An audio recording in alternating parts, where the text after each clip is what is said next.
Le clin d'œil de Denis Corpet. La fin juin, c'est trop plein. S'y empilent tous les rendez-vous de fin d'année.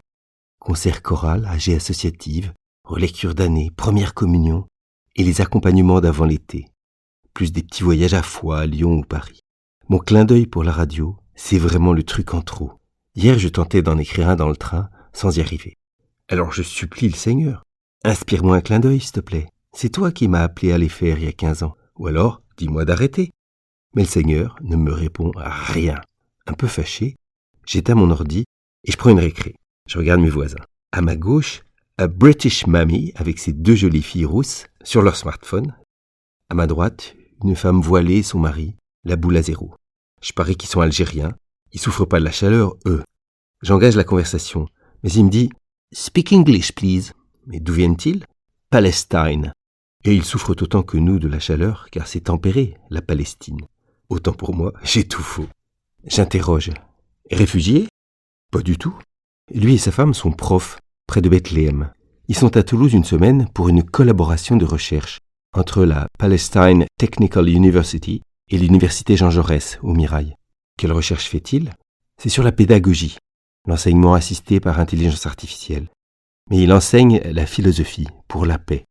Son épouse collabore en collectant des données, les données des élèves et des étudiants.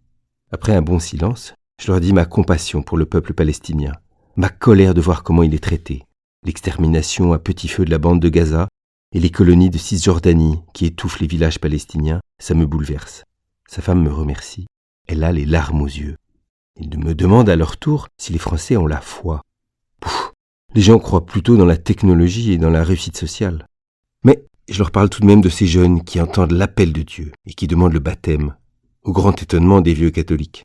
Après un long silence, ils m'avouent qu'ils ont pris le train pour Foix, histoire de voir de près les montagnes de France, où vivaient Belle et Sébastien, le feuilleton qu'ils adoraient dans leur enfance. Mais leurs enfants n'aiment pas trop.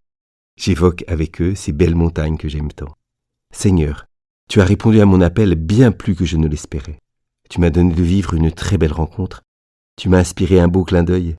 Béni sois-tu, Seigneur, d'avoir bousculé mes préjugés et donné de rencontrer des frères à la fois si différents et si proches de moi, et montrer que je pouvais continuer mes clins d'yeux.